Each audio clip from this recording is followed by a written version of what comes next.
Hello and welcome, welcome, welcome, welcome. Hi, welcome. We're just waiting for Nicole to join me so we can start our conversation from the couch. If you have a moment, go ahead and drop me a note. Let me know where you're joining us from. So excited to see everyone.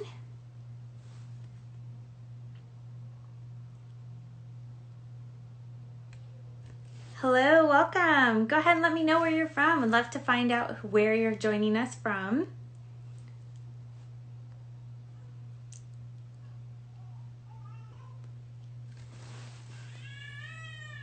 As I mentioned, we are waiting for Miss Nicole to log on. Hi, you're from Flagstaff. Nice to see you.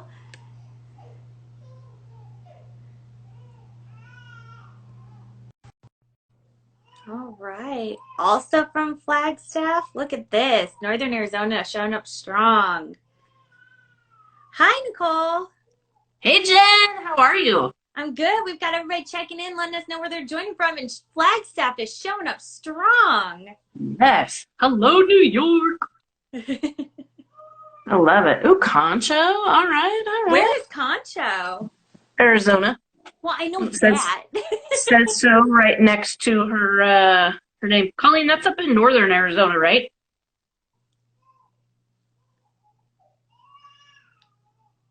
Jen, is that your kid yelling in the Yeah, I'm background? sorry. Can you hear my kid crying? He's like there's like two doors closed and he's downstairs. Like this is what it's like to work from home with two under two. Like this is just one is super quiet, really happy watching Toy Story. Everything's fine. And then the other one's like, "Nah, I got this. Mom needs my attention. I'm on it." That's amazing. Well, I figured it was either yours or it was mine. Right. No, So it's not yours. It's mine. I'll claim that one. I'm sure mine will hop on at some point. She likes to make an appearance during these things. That's Well, too funny. Well, good. We've got such a good group of people here. Again, continue to let us know where you're from. We love to see where everybody's joining us from. That's exciting. Yeah. And if you've never joined us before, we're going to do some quick introductions here. I'll let Nicole start. Yeah. So, hey everybody, nice to meet you slash see you at least in your little icons there on the screen.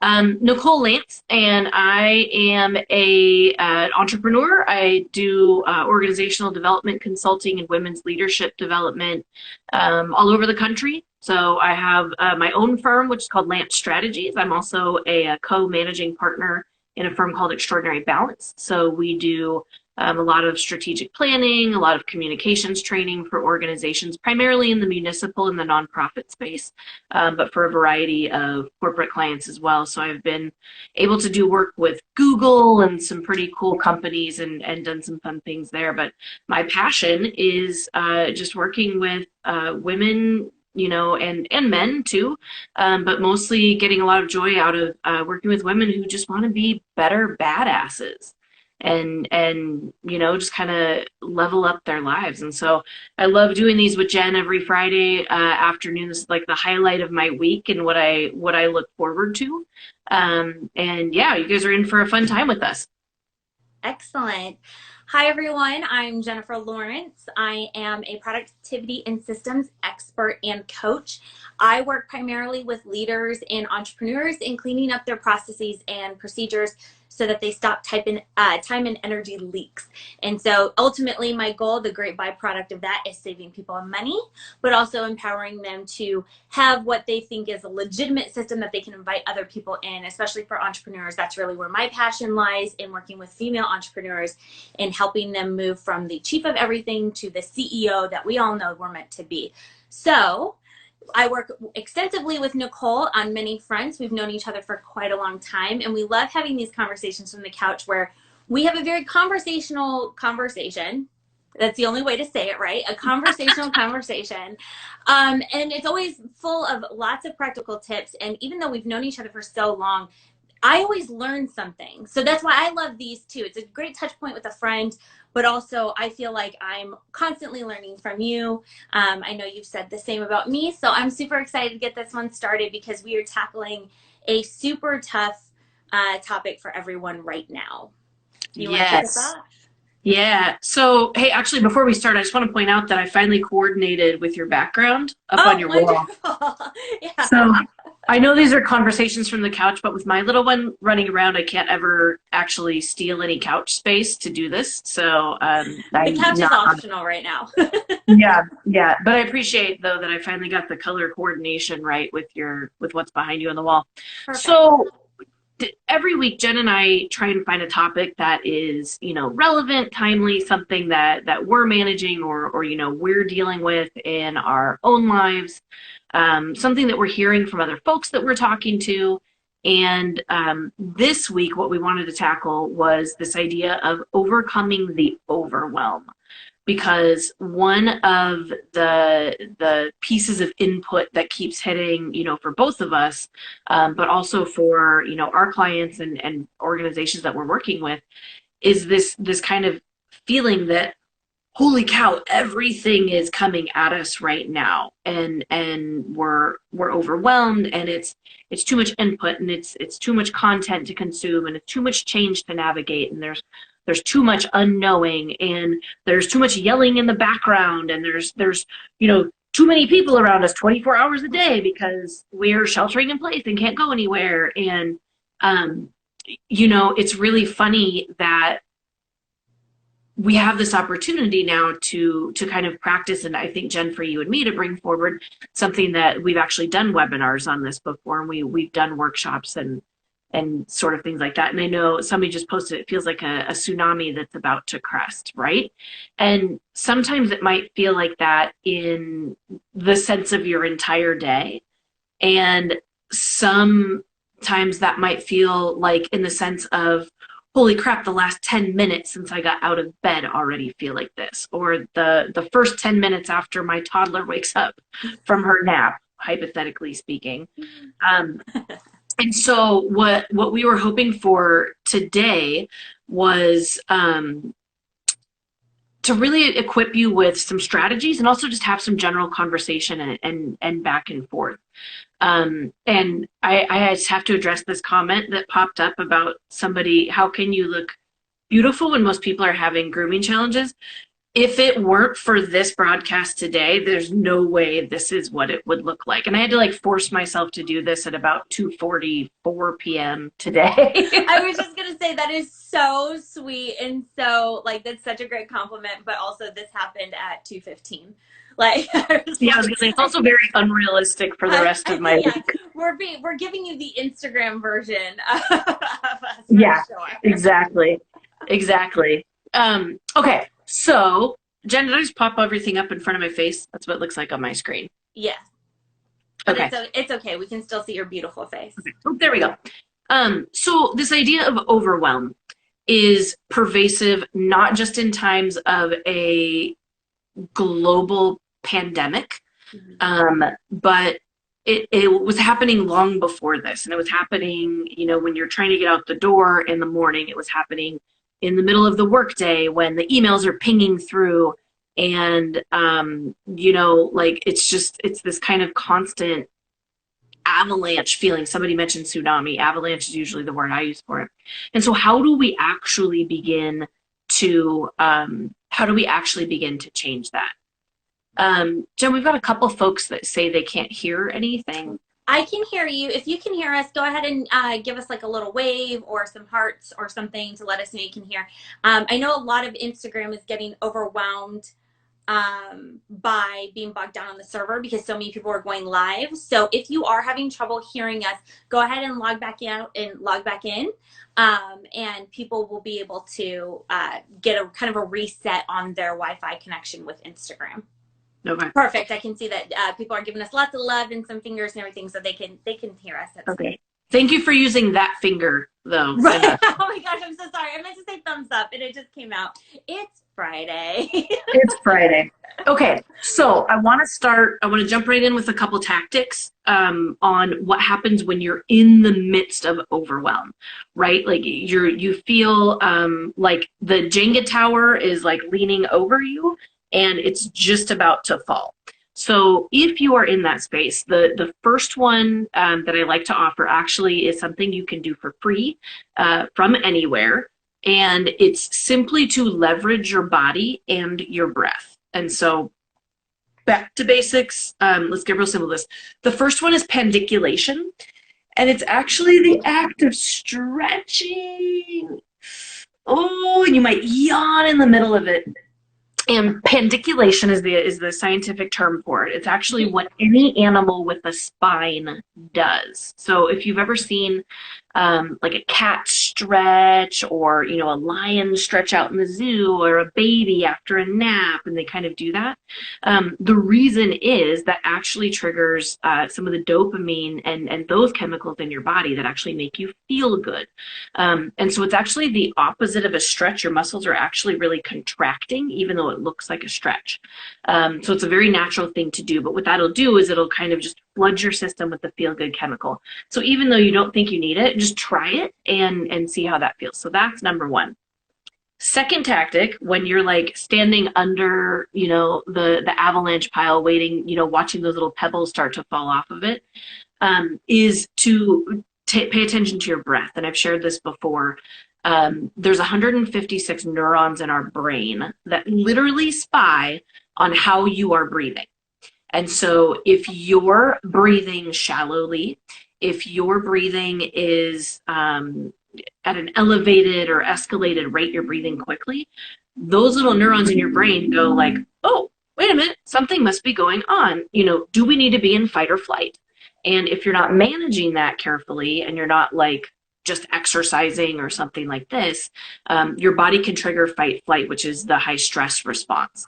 And when we go into that, what happens, this is part of the problem, is the blood actually leaves the frontal lobe of your brain, which is where your high cognition happens. And so we actually get worse at navigating overwhelming situations, which is going to do what? Make it feel more overwhelming. And so it's actually, it's not this like thing that you could do. It's a very practical science-based tactic. So paying attention to your breathing is really, really critical. And if that's a couple of deep breaths and a reset, if you want to use a structure, there's lots of patterns that you can use that are helpful. I don't do just a couple of deep breaths, because when I do deep breathing, it looks like, oh, I forgot to switch the laundry over. I should have loaded that dishwasher already and made it, started it off. I shouldn't, I didn't pull that out for dinner. I didn't get the email inbox cleared. What am I doing? Okay, wait, it's supposed to be deep breathing so that I can relax. And it's like, and then I started all over again. So I like a little bit of structure. There's a lot of tactics that you can find online for breathing exercises, but those are two really strong strategies that are based just even in our physiology to help us in some of those times. So you're kind of, do you want to trade back and forth? Because I'm kind of like, what I've got more like, what do you do when you're in overwhelm, and you're more like preventing overwhelm in the first place? Do you want to trade them back and forth? No, go ahead and keep going, because I think we've got a really good segue. Okay. Go ahead and keep going, because these are so good. They're so important. And I always love that deep breathing one too. Can you actually talk about the box breathing real quick? Yeah. So box breathing is a really simple technique, very, very easy to remember. And it's just a 4x4x4x4 breath pattern. So it's inhale to a count of 4, hold for a count of 4, exhale for a count of 4, and then pause again for a count of 4 before your next inhale. So it's just real simple, 4x4x4x4. But again, for those of us who, if you're really in the middle of an overwhelming situation, it's just enough structure to kind of bring you in and help you just stay really, really, kind of lodged in that breathing exercise. It's also an excellent way to lower your heart rate too. That's the other thing that I have found is when I start to feel the avalanche, and I don't know if anybody else feels this way, I actually start to get like heart palpitations. My heart rate definitely increases. And I have found that if I do like the count to 10 and all that to calm myself, it's not as calming as controlling my breath, because it is lowering my heart rate and putting me in a calmer physiological state. And that's why I'm a big fan of the box breathing, because it gives me something to do other than go through my to-do list when I'm supposed to be deep breathing, right? So that's a good one. And I really, really love that one. Cool. So the next strategy, if you are in the middle of an overwhelming situation, next strategy is call timeout. Call timeout. And it doesn't mean you need to call timeout for like 12 days in a row. Just call timeout for a little quick beat. So Elisa, Ashley, it's 4x4x4x4. So pause for 4. Oh, thanks, Jen. Look at you typing an answer right there. You're so good. So call timeout. That's the next strategy. And we do this for two reasons. One, I call it the spiral of death. When I get overwhelmed, I very quickly add to that by iterating what other catastrophic things could continue to happen from that point. And then all of a sudden I'm, homeless with no shoes in a ditch somewhere. And that's a very short bridge for me to walk sometimes. So just call a quick timeout. I actually call it that, and I'll say it out loud to myself. Okay, Nicole, timeout.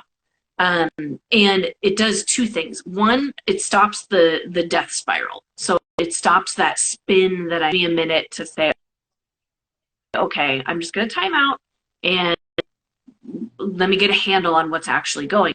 And then what you do is you ask yourself two questions. Number one, what am I actually stressed out about? Like what really is most important? So kind of finding the truth of what's making you crazy at that point or making you feel overwhelmed. And then number two, ask yourself, how have I handled something like this before? I love and that part about getting real of, you know what, I've never handled a global pandemic before, but there are elements of this that are familiar to me because I've endured them from other situations or I've navigated them differently.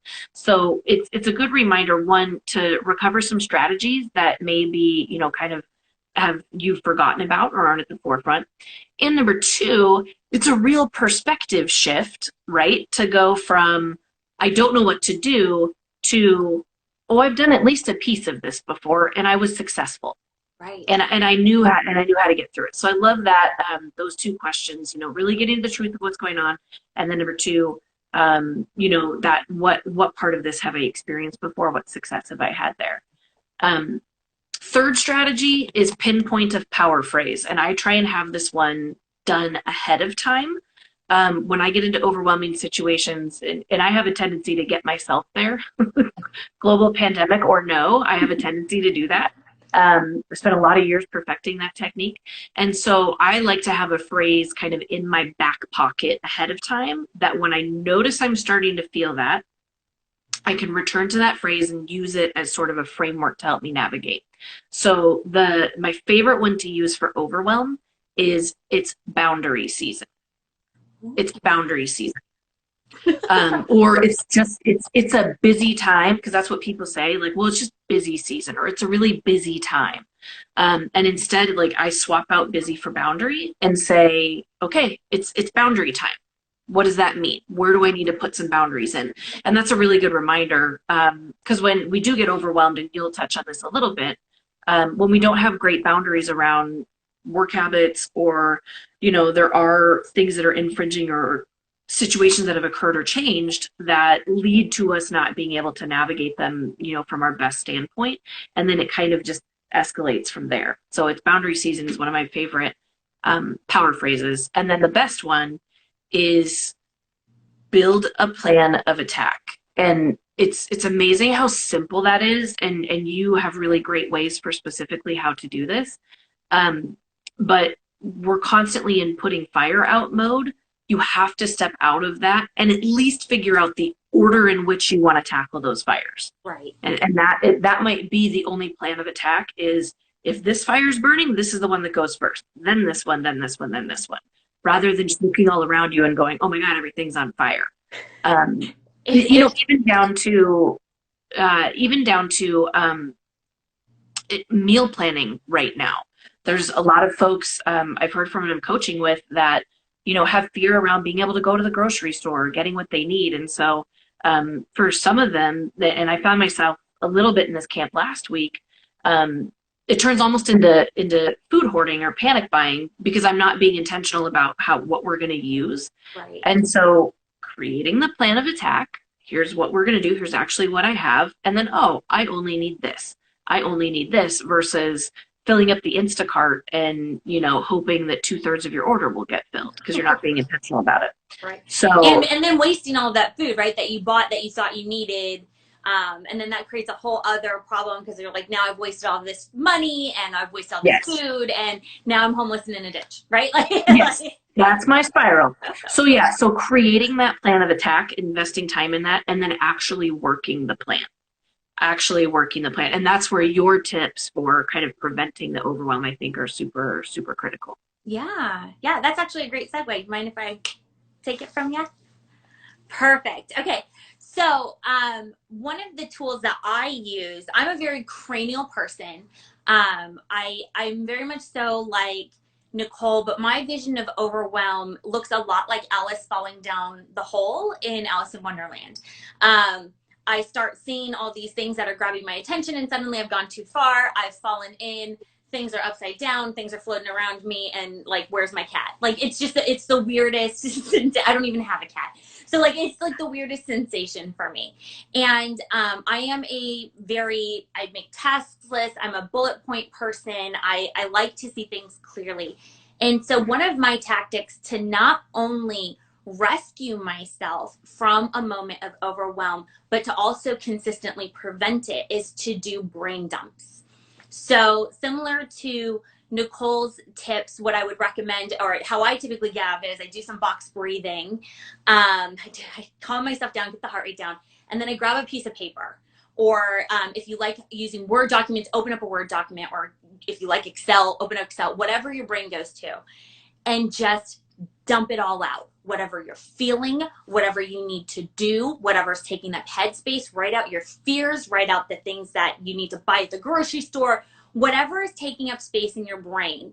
And what that allows you to do is basically get everything out in front of you so that you can deal with it. It's almost like being able to like throw all the army men out on the floor and arrange them, right? Like now you've got everything out in front of you, and what it's going to look like is one giant messy pile of laundry.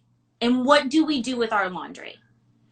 Hopefully you start sorting it, right? I let it sit on my couch for about a week. That's what I normally do with my laundry. Maybe not you specifically, but what are we told by Martha Stewart we should be doing with our laundry? And so you start grabbing one piece at a time and you start folding it and putting it where it belongs or where it makes sense, right? So that's what you're going to do with your brain dump list. You're going to get everything out. Don't try and organize while you're doing it. Just bleh. And specifically in this time when we're also at home, what I like to do is start with my closest environment. So I start with work. I'll actually sit in front of my computer, not have it open, but I'll sit in front of my computer and say, what are all the things that I need to remember? And I just, what's taking up brain space? And then I actually physically walk through the house.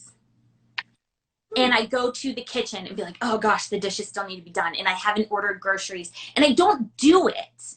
I'm just putting myself in the environment that allows it to come out in a natural way, because it's not effective to go through your work brain dump and everything feels great. And then you walk into your kitchen and you're like, ah, crap.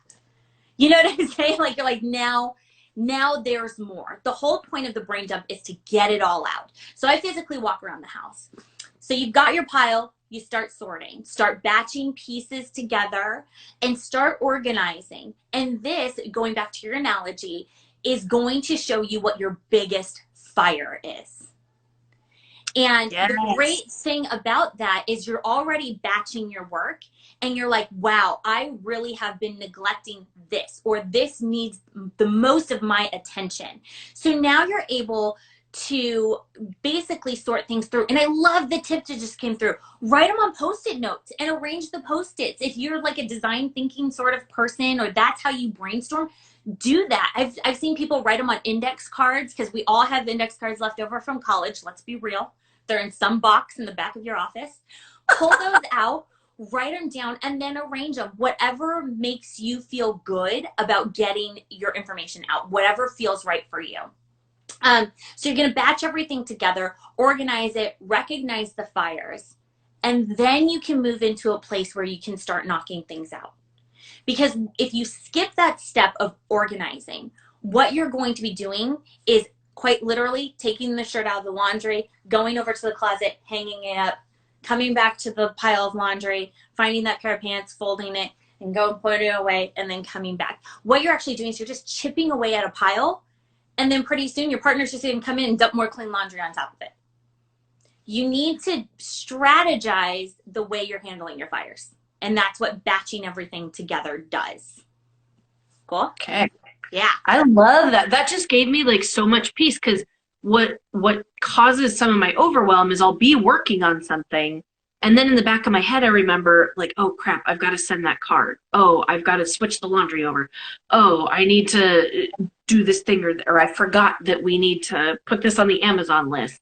And then all of a sudden I'm like, oh my God, I have so much to do. And it's totally distracting. It's making the one thing I'm actually doing work on take 10 times longer. So that gave me like a sense of peace to just get it out of my head. Right. And I love the question we just got. The question is, how often do you do a brain dump? So do a brain dump as often as you need it. At a minimum, once a week. I like to do mine on Friday afternoons when I'm wrapping up my work week. Everything starts to simmer down. And that allows me to organize not only my work so that I can put it on the back burner until Monday, but it allows me to know what I feel like I need to accomplish for the weekend. So it's a good gear shift into what are my priorities now. And then when I sit down at my desk on Monday morning, I also have already organized what I'm going to do, right? And then the other thing is use it, like I said, whenever you need it. So if you find yourself spiraling, just give yourself the opportunity to start jotting things down. Like just it doesn't have to stick to a cadence. You don't have to say, you know what, I don't have a brain dump scheduled until Monday at 3 p.m. Do it whenever you need it, because that's a great way to identify what is stressing you out. Yes. It's almost like freeform journaling. Yeah, you, Jen, shared that tip with me about just getting it out of your head when you think of it. So just having that brain dump, it doesn't have to be done all at once. Right. You can add to it like whenever you want to. And I love the question that just got asked because that is probably what you're going to tackle next, right? Yes. So what about emotions like worry or doubt that you can't get it all done? Well, we're going to build a habit of how to get things done in a way that is respectful of your true time and energy capacity. So I want to make sure that this is clear. You're not going to magically get everything done. That's not realistic. And that's not just during pandemic time. That is just not realistic at all. The analogy I like to use with people is think of your hours of the day like dollar bills. So you have 8 productive work hours a day in a traditional setting. Trust me, right now mine's more like 3 or 4 with the 2 kids home. But you need to spend those dollars wisely. And once they are spent, they are gone. And so what you need to start doing is dedicating that time in a thoughtful, strategic way. So once you have this list of things that you need to do, you may have a moment where you're like, oh my gosh, I have so much to do. I don't know how I'm going to get it all done. This is when you pull out your calendar and you look at your calendar and you say, okay, now I know what my biggest fires are. I know how important they are. I need to get this done by X date. Due dates are very important. We know this. And then look at your calendar and find out when realistically you have to get this done. And schedule it in your calendar. And make sure you block it like a meeting of the anticipated amount of time that you need. And if you need to make negotiations about your time, whether you're like, hey, I was going to go, well, you're not doing it now, but I'm going to go get a pedicure at that time. Maybe it's time to reschedule the pedicure. What's more important, right? So you're going to do this with all of your little fires. But be sure, like I said, remember not just your time capacity. Just because the time is there doesn't mean it needs to be filled, because your energy is going to go down. So one of the tips that I give a lot of people is to color code their calendar so that at a glance you know what's going on. Have meetings one color, have work time a different color, reminders a different color, what have you. And if you need some sort of visual cue, you can use your color code to designate what's the highest energy usage to the lowest energy usage. So almost like using like a heat map for yourself. Like this one is the red zone. I'm going to need to focus all of my energy on this.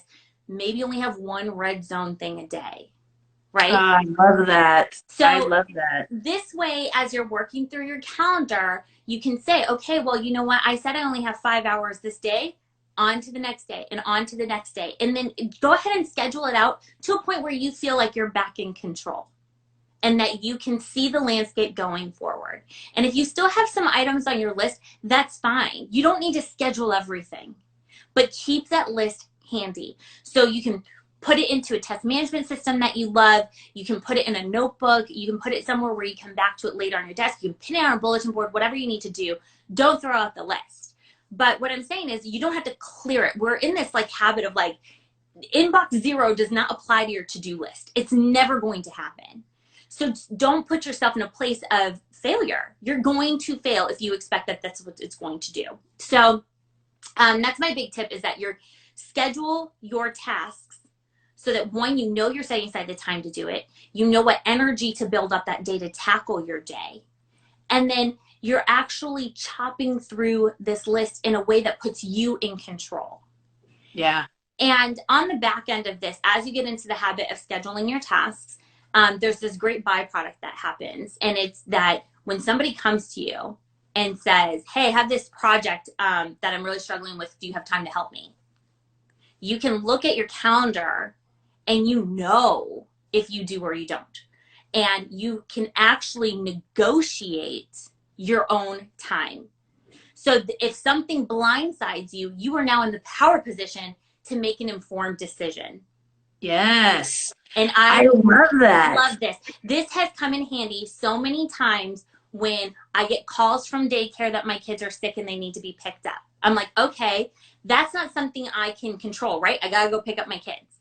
But now I know how much time I need to find somewhere else, and I know who exactly I need to contact to reset expectations.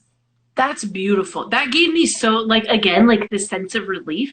Because if I go through my brain dump list and I'm realistic about the time it's going to take, then I really do know, yeah, I've got 20 minutes, I've got 2 hours, I've got five, or like, holy cow, talk to me in 3 days because these other things are really critical. But Right. that's so awesome because it takes that like decision making off the table Right. of what am I negotiating, or, I know exactly what's going to be impacted. That's fabulous. Yeah. I love this other tip too. Oh, yeah. Delegate dishes and laundry. For real. Like, I love that Delegate. tip that just came in. That's the other great thing about the brain dump too, is you're like, all this stuff is taking up my space. And whether you have a partner or kids that you can delegate items to, you can now have a realistic look at it and say, this is truly where I need help. This is not worth my energy right now because I have this other big fire over here. So can you do this for me by this date? By the way, deadlines are very important for everyone. So it's actually a great tactic to use with older kids that you're giving chores to say, hey, I need you to do this. Please do it by 3 p.m. And then just let them manage their own time. If you Yeah. give them a realistic, like the right now is what makes kids super resistant to helping. So if you say by 3 p.m., by the end of my workday, this should be done. um, Does so, that and work then with partners? Jen, does that work with your partner too? Is that an it does, option? it actually does. So my partner is what I call the executioner, not of the like killing kind, but he loves to execute on things. And the thing that we always talk about is the freedom to feel like an adult, but also be okay delegating to each other, right? I have to treat you like an adult. It's a respect thing. And so I have to have respect for your time. And part of that is setting reasonable expectations with each other. And Yeah. so by doing that, I say, hey, we really need to get this done. Do you have capacity to do it by this time? And he can say yes or no. We can renegotiate times, but it's a great way to start off a conversation that is respectful instead of, hey, just go do this, please, because then that's nagging. I like that. Okay. Thanks for working on my marriage. You're Continue. welcome. Your little dose of marriage counseling and family counseling for the evening. And then I have one more tip for you guys, and this is my favorite. My favorite. going back to the laundry analogy, right? And it's not just the brain dump. A lot of times this feeling of avalanche is because we have piles, whether they are physical piles or they are digital piles. We have piles in our lives. And the issue with that is that you go into your inbox and you see you have all these unread emails and you're like, okay, well, I read that one. I'll handle that later. And then there's this one and I'll handle that later. And oh gosh, and this one needs my response. And oh, this one's just a scheduling question. I'll do that later. And then what does later look like to you? How many times do you touch that email, or have you forgotten about that email because you said you'll do it later? The same thing goes for mail. How many people have piles of mail on their counter? Right? You go and get the mail and you get all these mail flyers, things like mortgage refinancing advertisements, and you like pick out like the one thing you want, which is probably a catalog or a magazine, and you put the rest on the counter. And now you have another pile in your life. So what I want everyone to start doing is the one touch rule. The one touch rule follows 3 guidelines. You are either going to do, delegate, or delete. And so when you open up an email, you are either going to answer that email right away. You're either going to delegate it to someone else or yourself at a later time, which means it is now a task and it means it needs to be scheduled in your calendar, or you're going to just delete it. Get it out of your life. So this is the same thing with physical mail. If you walk that mail into your house and you know you're not going to read that buyer's guide and pull out coupons, put it in the recycling bin. Just get rid of it. You don't need to make a pile out of it. So this is really helpful in managing your inbox. And it really helps to set expectations too, because if you're delegating to yourself at a later date, you should be automatically selecting a date and time to schedule it, and then respond back to that person and say, I don't have capacity to do this today, but I will get you an answer by Thursday. And that's a good customer service move. It's a good communication move. And then that way, if they come back to you and say, oh, shoot, I'm sorry, I meant to tell you I need this by Tuesday. Great. Now I have clear expectations. But what it will do is it will create kind of an inbox zero environment for yourself, because you're going to be sweeping your inbox continually, but you should only be touching those things once. I will tell you, you shared that tip with me as somebody who has actually seen the horror that used to be my inbox. And that revolutionized not just how I was managing the flow of information, but my stress level around it, of worrying about like, okay, I've got to remember, I got to respond to them, or, you know, just letting it pile up because I wasn't sure what to do with it or how to navigate it. So that do, delegate, delete. Oh my gosh, that's such a wonderful thing. The other thing that you revolutionized for me around that tip is unloading my dishwasher. And you called me out on this. We were talking about it one day, and you were talking about like, do you just use clean dishes like out of the dishwasher and let the dirty ones pile up? And you were talking about the time lag or the time waste that happens of how many times I was going to the dishwasher and then back and forth, and like how stressful it looked just to have it all out. And so I now make a regular practice of timing how quickly I can unload my dishwasher, just to see, because you told me, you're like, it will take you less than 4 minutes. I think you said something. I said 3 minutes. 3 minutes is the challenge. Yeah. So yeah, and I'm like, I can do it I can try and do it in 3 minutes. You know, so it depends on what's in there. Right. But what I love about that analogy for what we do is just how much time we waste when we're touching things over and over and over again. Mm-hmm. And that do, delegate, delete method, that is just gold for productivity. Yeah, if you find you're the type of person who goes and gets a clean spoon out of the dishwasher, one, you're a special breed. But also, thank you. You're welcome. But also, what you're doing is you're just making that future Nicole's problem, right? I don't care if you have a partner or not. You are just making it future you problem. So why not do yourself a favor and just do it? Yeah. And guess what? A lot of us do this. I love that. I'm so glad my kids put the kid dishes away. Cannot wait till my kids are old enough to do the dishes. But there's there's this thing that we kind of sell out for ourselves, that we are putting ourselves in these situations of overwhelm, and there's so many ways that we can save ourselves, not only from a physiological way of, pendiculating, which, by the way, who learned that as a new word today? Love it. You can do it in public without getting in trouble. Yeah, it sounds like you can't, but you can. But the beautiful thing about this is all of these techniques to save yourself and also prevent overwhelm are really forms of self-care. It sounds like, oh, I got to schedule my to-dos. That kind of sounds like a worky thing. It's a form of self-care, because once it's on my calendar, I can forget about it.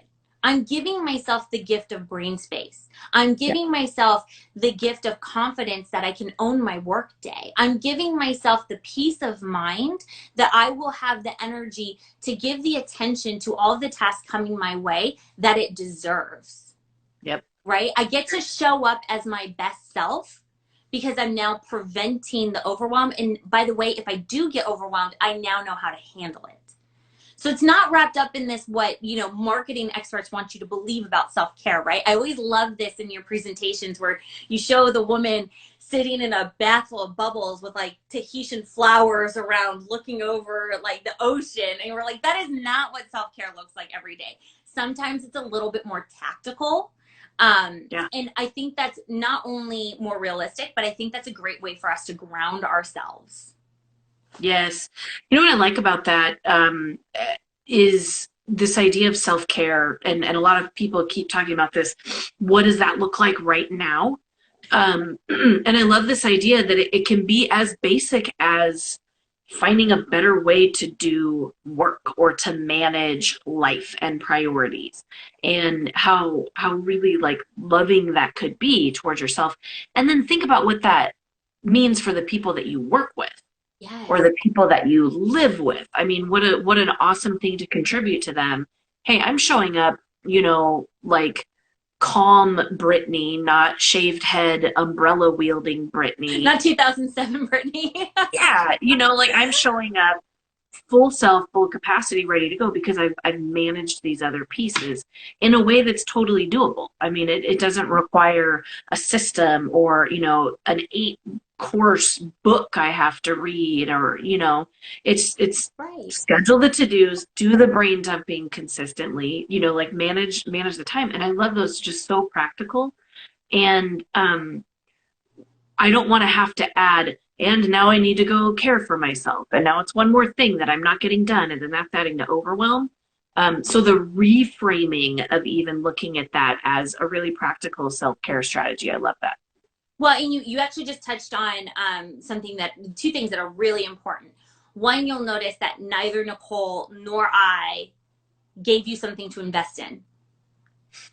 I'm not going to turn around and say, this app is going to bring you all the calm in your life. And Nicole's not saying, buy all the essential oils and the yoga membership online and everything will be fine, right?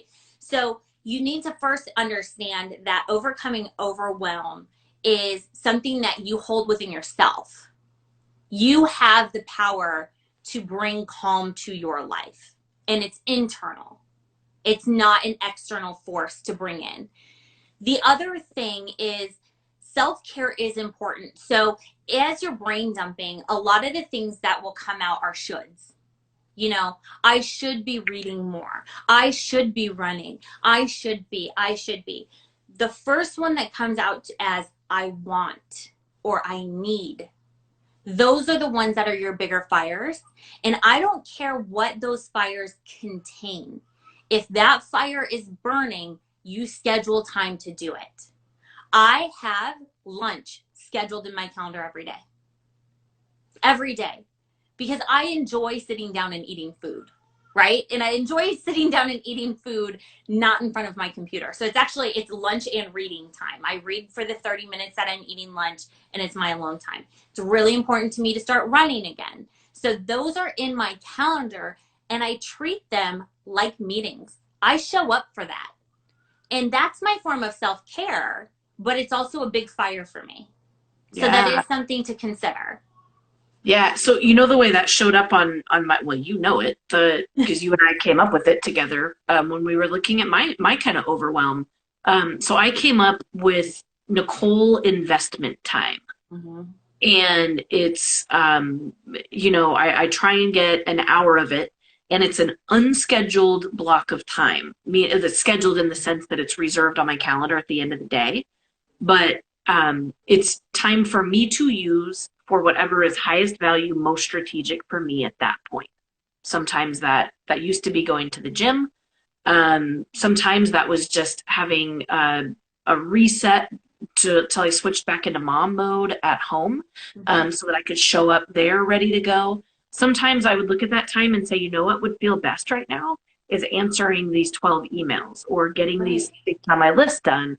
And sometimes it was, I want to take my almost 15-year-old dog for a walk. Right.